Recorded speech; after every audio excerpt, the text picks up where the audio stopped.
किसी निकाय में दो आवेश QA बराबर 2.5 गुणा 10 की घात -7 कूलाम तथा QB बराबर -2.5 गुणा 10 की घात -7 कूलाम क्रमशः दो बिंदुओं A 0,0, माइनस के 15 सेंटीमीटर तथा B 0,0, प्लस के 15 सेंटीमीटर पर अवस्थित हैं। निकाय का कुल आवेश तथा वैद्युत ध्रुव आघूर्ण क्या है? ठीक है, ये क्वेश्चन हमें दिया हुआ है। देखिए इस क्वेश्चन को सॉल्व करते हैं। चलिए, तो यहाँ पे देखो QA की वैल्यू जो दी हुई है वो QA दिया हुआ है 2.5 गुणा 10 की घात -7 कूलाम।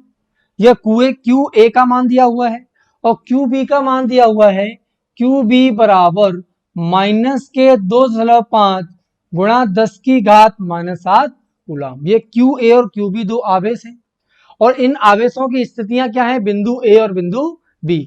बिंदु A के निर्देशांक 0,0, -15 सेंटीमीटर है। A बिंदु के निर्देशांक 0,0, -15 सेंटीमीटर है और बिंदु B के निर्देशांक 0,0, प्लस के 15 सेंटीमीटर दी हुई है। ठीक है, इस तरह से इनके निर्देशांक दिए हुए हैं। अब देखो निर्देशांक दिए हुए हैं, अब यहां से अगर मैं अक्ष बनाऊं तो किस तरह से अक्ष बनेंगे, ध्यान से देखना।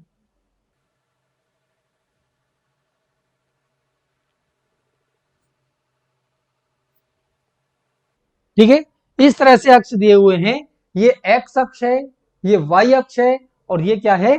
z अक्ष है। z अक्ष किस दिशा में है? z अक्ष यहां से इधर आगे की तरफ z अक्ष है। क्या बात समझ में आ रही है? जबकि यहां से इस बिंदु से इस दिशा में x, ऊपर की दिशा में y और आपकी तरफ जो चलेंगे वो क्या है? z अक्ष है। इस साइड में मार्कर नहीं चल सकता, मार्कर को इसलिए इस डायरेक्शन में बता दिया। ये वाली डायरेक्शन क्या इधर है और ये वाली डायरेक्शन क्या पीछे की तरफ है बोर्ड के। क्या बात समझ में आ रही है सबके? अब देखिए यहां पर हम पॉइंट बनाए थे 0,0, माइनस के 15 सेंटीमीटर। तो A पॉइंट 0, मतलब x कोऑर्डिनेट 0 है, y कोऑर्डिनेट भी 0 है, माइनस के 15 सेंटीमीटर मतलब z कोऑर्डिनेट मतलब z निर्देशांक कितना है? माइनस के 15 सेंटीमीटर। मैं इस दिशा को धनात्मक z मान रहा हूं तो उसके पीछे क्या हो जाएगा? ऋणात्मक z हो जाएगा। तो यहां पर x भी 0, y भी 0, z पर यह बिंदु निकल के आया कितना? 0,0, माइनस के 15 सेंटीमीटर। ये बिंदु A है, ये बिंदु A है और इस बिंदु A पर हम आवेश रखेंगे तो यहां पर QA का मान कितना है? तो QA का मान हमारे पास दिया है 2.5 गुणा 10 की घात 2.5 गुणा 10 की घात -7 कूलम। 2.5 गुणा 10 की घात -7 कूलम। ठीक है, अब यहां पर हम बिंदु B की बात करते हैं तो B 0,0, प्लस के 15 सेंटीमीटर पर है। तो देखो x निर्देशांक 0, y निर्देशांक 0, z निर्देशांक क्या 15 सेंटीमीटर है। तो z अक्ष पर इस दिशा में कितना? 15 सेंटीमीटर। यहां पर यह बिंदु मान लें कितना? B है, जिसके निर्देशांक कितना? 0,0, B जिसके 0,0, प्लस के 15 सेंटीमीटर निर्देशांक है। यहां पर QB आवेश रखा हुआ है। Q आवेश कितना है? माइनस के 2.5 गुणा 10 की घात -7 कूलम। इस तरह से आवेश दिए हुए हैं। सबसे पहले हमें क्या निकालना है? निकाय का कुल आवेश। क्या निकालना? निकाय का कुल आवेश। हमने निकाय का कुल आवेश किस तरह से पढ़ा था? अगर कोई निकाय है जिस पर Q1, Q2, Q3, Q4 इस तरह से बहुत सारे आवेश रखे हुए हैं तो निकाय का जो कुल आवेश कैसे निकालते हैं? निकाय का कुल आवेश Q बराबर Q1 plus Q2 plus Q3 plus Q4 plus dash, इनका हम क्या कहते हैं? बीज गणितीय योग कर देते हैं। ऐसे ही अगर यहां पर निकालेंगे निकाय का कुल आवेश, निकाय का कुल आवेश, निकाय का कुल आवेश Q कुल की अगर हम बात करेंगे ये हो जाएगा कितना? QA plus QB। Q कुल आवेश हो जाएगा QA प्लस QB। ठीक है, यहां से देखो QA का मान कितना है?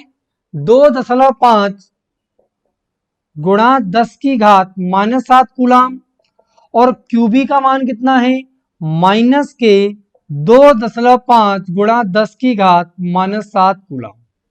तो ये धनात्मक आवेश है और ये आवेश ऋणात्मक है। ये धनात्मक, ये ऋणात्मक। तो जितना धनात्मक आवेश उतना ही ऋणात्मक आवेश है। दोनों आवेशों को अगर हम जोड़ेंगे तो यहाँ पर Q कुल आवेश का मान कितना हो जाएगा, फटाफट से बताइए।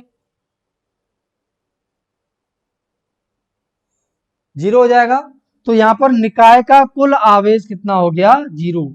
तो जो द्विध्रुव बनता है जिस पर एक ऋणात्मक आवेश होता है, एक धनात्मक आवेश होता है, ऋणात्मक आवेश और धनात्मक आवेश के परिमाण समान होते हैं, प्रकृति विपरीत है, तो कुल आवेश वहां पर कितना होता है, 0 होता है। हम सबको समझ में आ रहा है, एक धनात्मक एक ऋणात्मक आवेश है, तो यह क्या बना रहे हैं, द्विध्रुव बना रहे हैं। क्या बना रहे हैं, द्विध्रुव बना रहे हैं। आगे दिया है वैद्युत द्विध्रुव आघूर्ण क्या है।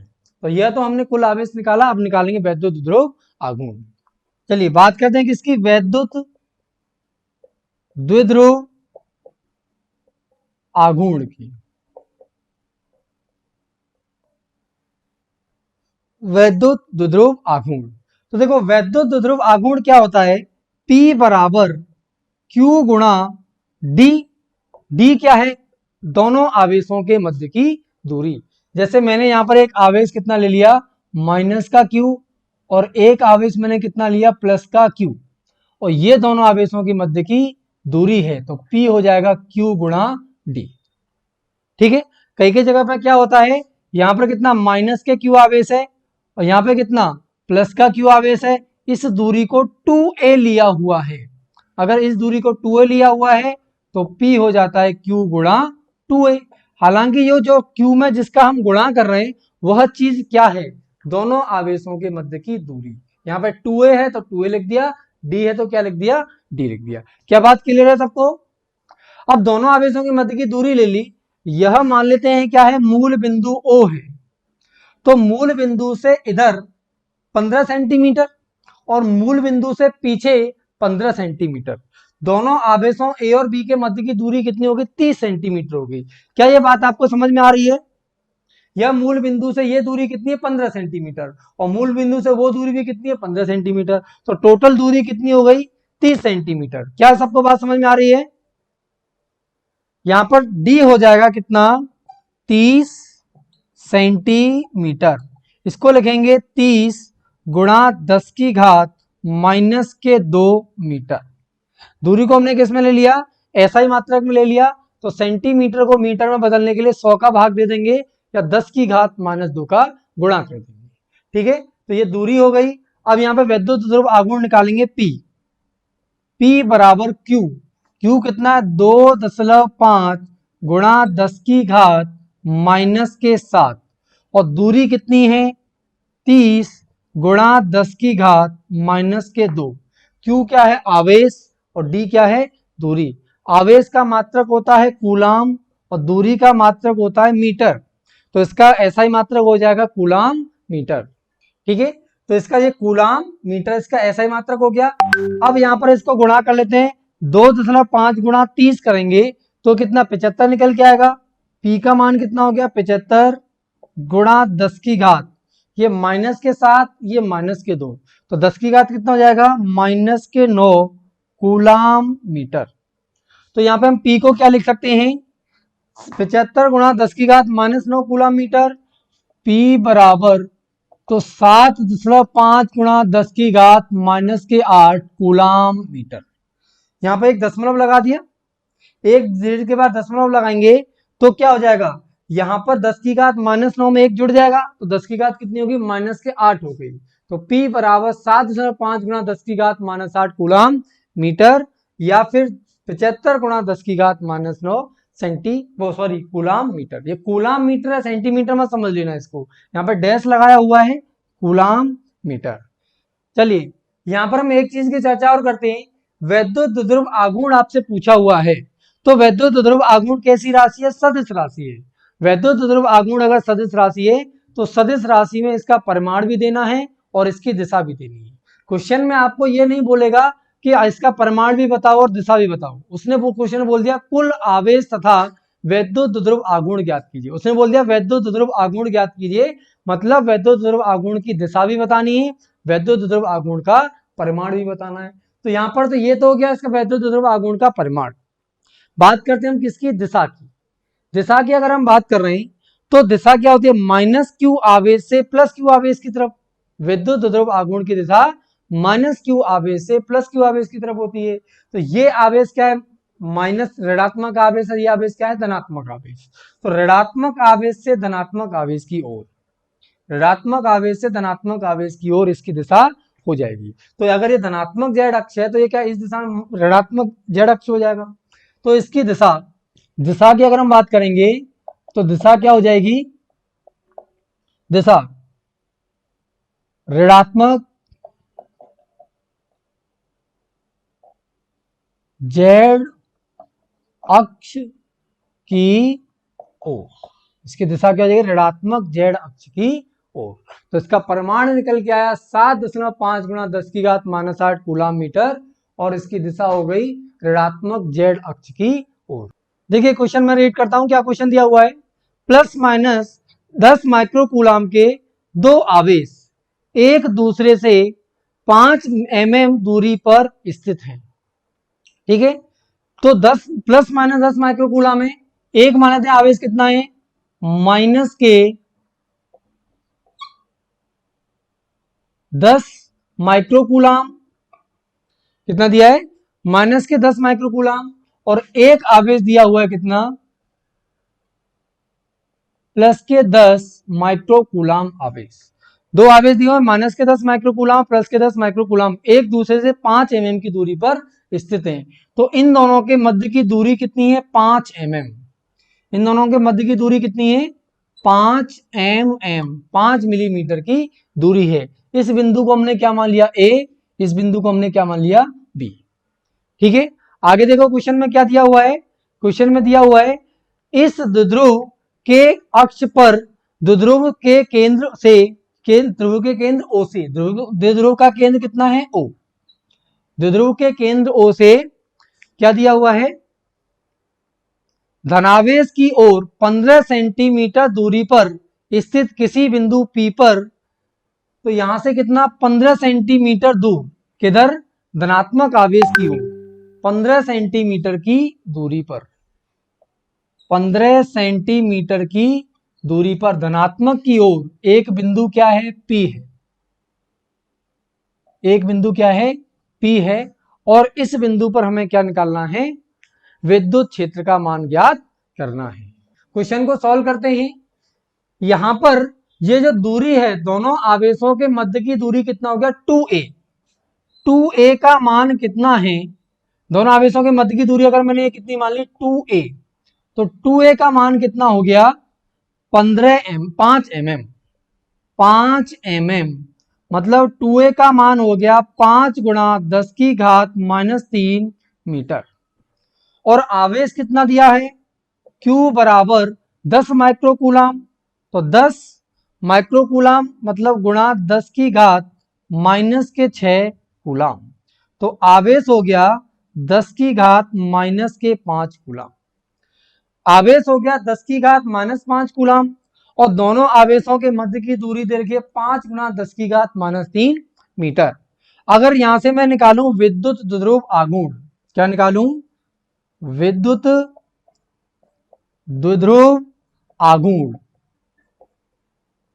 विद्युत द्विध्रुव आघूर्ण, तो विद्युत द्विध्रुव आघूर्ण P कितना होता है, Q गुणा 2a। आवेश कितना है, 10 की घात -5 कूलाम, और ये Q 2a का मान कितना है, 5 गुणा 10 की घात -3, तो P का मान हो जाएगा 5 गुणा 10 की घात -8 कूलाम मीटर। ठीक है, देखो P क्या होता है, Q गुणा 2a, आवेश कितना, 10 माइक्रोकूलाम, तो 10 माइक्रोकूलाम को क्या लिख दिया, 10 गुणा 10 की घात -6, और ये हो जाएगा 10 की घात -5 कूलाम। तो आवेश हो गया 10 की घात -5 कूलाम, और दोनों आवेशों के मध्य की दूरी कितनी, 5 mm, तो 5 mm को मीटर में बदलने के लिए 10 की घात -3 का गुणा कर दें, तो 10 की घात -5, 10 की घात -3, 10 की घात -8 हो गया, तो 5 गुणा 10 की घात -8 कूलाम मीटर इसका आंसर हो जाएगा।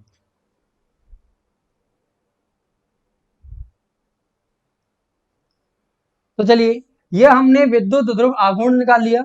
विद्युत ध्रुव आघूर्ण निकालने के बाद अगर मैं यहाँ पर दूरी r की बात करता हूं तो r क्या केंद्र से दूरी होती है और r का मान कितना है 15 सेंटीमीटर। 15 सेंटीमीटर तो r हो जाएगा 15 गुणा 10 की घात -2 मीटर। सेंटीमीटर को मीटर में बदलने के लिए 10 की घात -2 का गुणा कर दिया।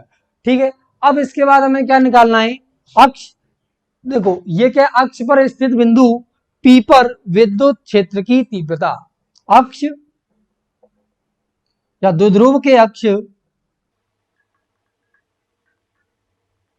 पर स्थित बिंदु P पर विद्युत क्षेत्र,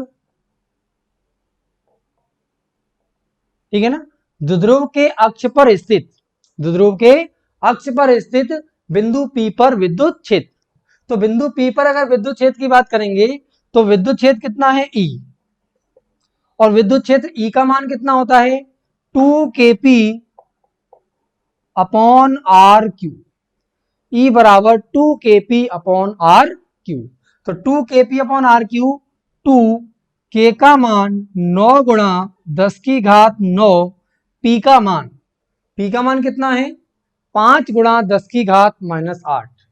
5 गुणा 10 की घात -8 और नीचे क्या है RQ, R कितना है 15 गुणा 10 की घात -2। तो ये हो जाएगा कितना 15 गुणा 10 की घात -2 की घात 3। ये कैलकुलेशन करेंगे जिससे हमें क्या निकल के आएगा, विद्युत क्षेत्र निकल के आएगा।